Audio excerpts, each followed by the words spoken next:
বক্তব্য প্রদান করবেন জনাব লায়ন মাইনুদ্দিন চৌধুরী, প্রেসিডেন্ট ও নির্বাহী পরিচালক এনএসবিবি বাংলাদেশ ও সভাপতি খুলনা অন্ধ কল্যাণ সমিতি কেবিডব্লিউএ। আপনারা সবাই উক্ত অনুষ্ঠানের প্রধান যে সভাপতি যিনি আছেন, আপনারা সবাই উঠে করতালির মাধ্যমে তাকে সম্মান প্রদর্শন করুন। সভাপতি জনাব লায়ন মাইনুদ্দিন চৌধুরী এই পর্যায়ে বক্তব্য রাখছেন আপনাদের সম্মুখে। জনাব মাইনুদ্দিন চৌধুরী, প্রেসিডেন্ট ও নির্বাহী পরিচালক এনএসবিবি বাংলাদেশ।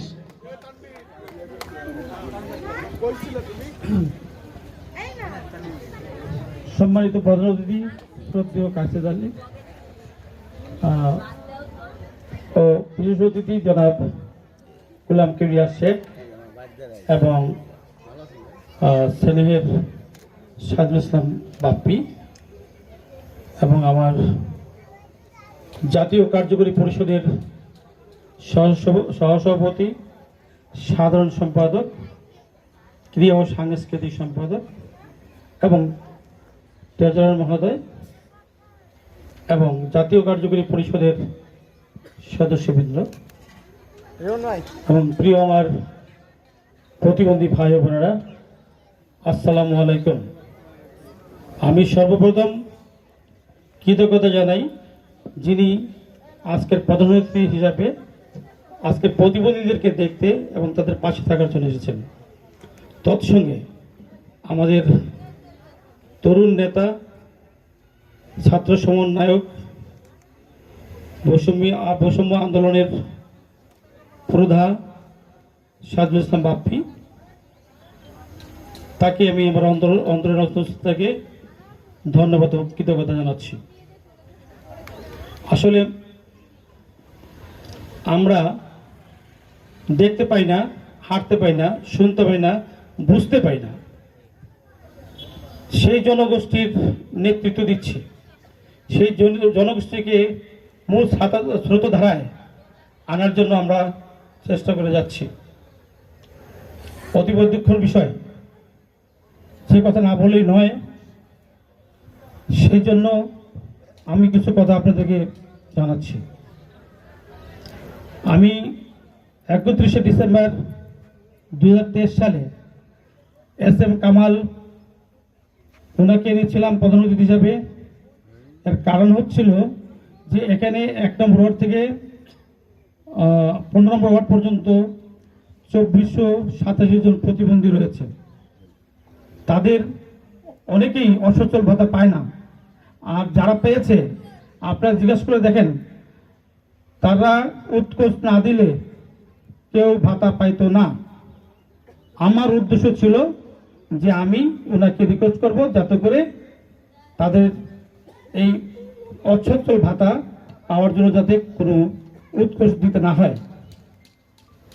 এবং আমি খালেদ তালুকদার সাহেবকে এনেছিলাম প্রতিনিধি হিসাবে। আমাদের এই অফিসের সামনে যে রাস্তাটা ছিল সেটা কাদাবাড়ি ছিল। ওনাকে বারংবার বলা সত্ত্বেও আমাদের কাজটা করে দিচ্ছিলেন না। তখন প্রাক্তন কাউন্সিলর জনাব সাইফুল ইসলাম, ওনাকে আমি বললাম যে ভাই এই মতো অবস্থায় কী করবো, আমার তো কোনো কথা শুনতেছে না। তিনি বললেন যে মেয়র মহোদয়কে যদি এখানে আনতে পারেন, তো আমার ভাই যেহেতু অন্ধ, আপনি আমার ভাই, হ্যাঁ, তো আপনি যদি আনতে পারেন তাহলে ওনাকে বুঝাইতে পারলে হয়তো রাস্তা হবে। ওনাকে আনার পরে বোঝানোর পরে অনেক দেরি হলেও আমাদের রাস্তা পাকা করে দিয়েছিল। আমি ব্যক্তিগতভাবে মিডিয়ার সামনে, সবার সামনে ঘোষণা করছি, আমি কিন্তু কোনো রাজনৈতিক দলের সদস্য নই। এছাড়া এই সংগঠনটি কোনো ব্যক্তির কাছ থেকে 5,000 টাকা, 10,000 টাকা, 20,000 টাকা কোনোদিন পায় নাই। আমরা যা পেয়েছি, আমরা যে দামগুলি শুনেছেন ওনাদের কাছ থেকে 10 টাকা অন্ধ কল্যাণ সমিতির 10 টাকা অন্ধ কল্যাণ সিল এই বিতরণের মাধ্যমে অর্থ সংগ্রহ করে আমরা কাজগুলি পরিচালনা করছি। এবং আমরা সব সাংবাদিক বন্ধুদেরকে বলতে চাই, অনেকে জানেন না যে বিদেশি টাকা কিভাবে পাইতে হয়। আমাকে বলা হয়েছে এক পত্রিকায় যে আমি কোটি কোটি টাকা এনে আমি সম্পদের পাহাড় গড়েছি। বন্ধুরা, আমি এখন প্রতিপক্ষ বন্ধুই বলবো, আপনারা আমরা অন্ধ হয়ে প্রতিবন্ধী আমরা প্রতিবন্ধীদের উপকার করতে যাচ্ছি, আর আপনাদের সকল হাত পা চোখ থাকা সত্ত্বেও আপনারা একটা প্রতিবন্ধীর কল্যাণ করতে পারেন না। তারপর আমরা যারা করতে চাই তাদেরকে বাধাগ্রস্ত করেন।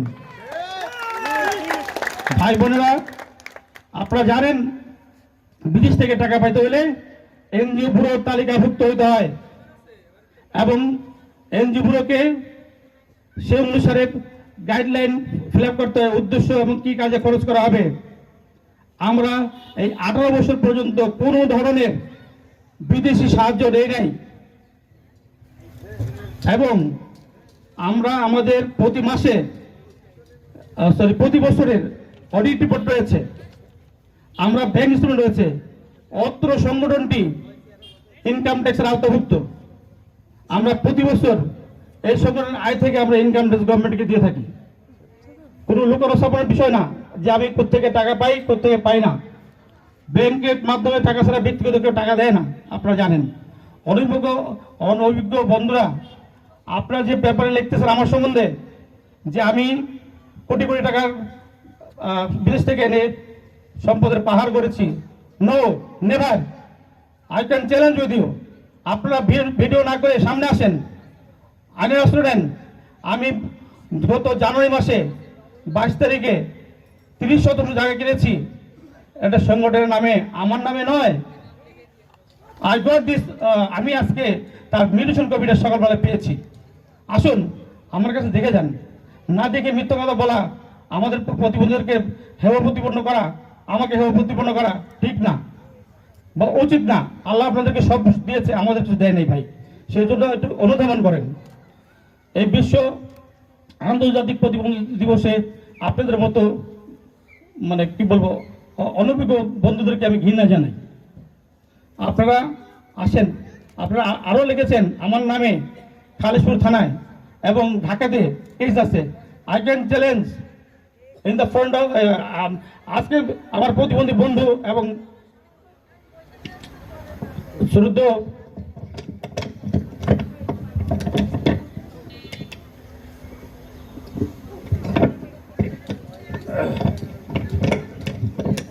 মুরব্বীর সামনে ঘোষণা করতে চাই, আমার বিরুদ্ধে বাংলাদেশের কোথাও কোনো মামলা নেই। এবং আমি আরো ঘোষণা করছি, এই কেটিএর পোলটটা ছাড়া বাংলাদেশের কোথাও আমার নামে এক খণ্ড জায়গা পাবেন না। তাহলে ভাইয়েরা, আপনারা না জানা শুনে কোন উদ্দেশ্যে আমাকে মেয়ে কেলেঙ্কারের কথা বলছেন? একটা লোক, তার নাম রাজু, আমার এখানে চাকরি করতো এবং আমার হোস্টেল থেকে সে লেখাপড়া করতো কুষ্টিয়া বাড়ি। আমি যেসব মেয়েদেরকে, যেসব ছেলেদেরকে বিভিন্ন কারণে, বিভিন্ন অপরাধের কারণে তাদেরকে চাকরিচ্যুত করেছি, তারা সংগঠিত হয়ে একটা সংগঠন করেছে, তার নাম দিয়েছে একতা দৃষ্টিহীন ও দৃষ্টি প্রতিবন্ধী ফাউন্ডেশন। সেই সংগঠনের নামে আমরা যেখান থেকে অর্থ পাই, সেই অর্থের জন্য তারা চেষ্টা করে যাচ্ছে। আর ওই কিছু বন্ধুরা, ওই কিছু নারীরা, আমি নাম বলতে চাই না কারণ নাম বলে তাদেরকে অপমান করতে চাই না, তারা বিভিন্ন সময় বিভিন্ন ভিডিও ছেড়ে আমাকে বিভিন্ন ধরনের সেক্সুয়াল হ্যারাসমেন্টের কথা বলে। আপনারা বিশ্বাস করেন, আপনারা জানেন প্রতিবন্ধী ভাই বোনেরা, যে যদি আমি কাউকে কোনো সেক্সুয়াল অ্যাবিউজ করে থাকি, সেটা কি করবে? আমার জাতীয় কার্যকরী পরিষদে বিচার দিতে পারে, অথবা এখানে নিবিড় আবাসিক আছে, সেখানে একটা সোসাইটি আছে, তাকে বলতে পারে, থানায় বলতে পারে। কিন্তু তাদের কাছে না বলে ওই সাংবাদিকের কাছে বলে এবং সাংবাদিকের অনুপ্রাণিত হয়ে এগুলি বলে আমাদের প্রতিবন্ধী সমাজকে হেয় না করার জন্য আমি আপনাদের সকলকে অনুরোধ জানাচ্ছি।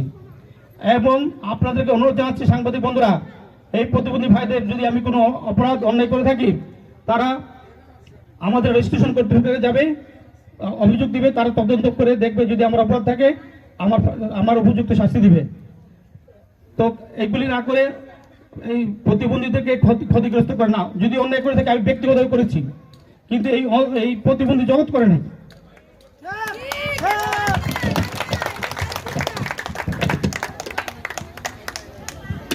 প্রয়োজনে যদি এই ধরনের কাজ করতে থাকেন, আপনারা সাংবাদিক ভাইরা, আপনাদের যেরকম প্রতি জেলায় আপনাদের ক্লাব আছে, আমার 33টা জেলায় কিন্তু আমার প্রতিবন্ধী ক্লাব রয়েছে।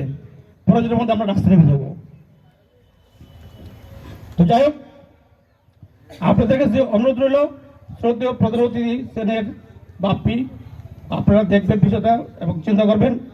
আমার স্বার্থে না, একটা প্রতিবেদনের স্বার্থে আমি যদি কোনো অপরাধ করে থাকি সেটা যেন প্রশাসনের মাধ্যমে, আমার স্টেশন কর্তৃপক্ষের মাধ্যমে যাচাই বাছাই করে আমার বিচার করবে, এটাই আপনাদের কাছে চাই। আপনারা সেই সুযোগ সৃষ্টি করে দেবেন এই প্রত্যাশা করি, এবং উপস্থিত সকলের সাফল্য, কল্যাণ, শান্তি জীবনে বয়ে আসুক এই প্রত্যাশা করে আমার বক্তব্য এখানে শেষ করছি। সবাই ভালো থাকেন, বাংলাদেশ চিরজীবী হোক। ধন্যবাদ।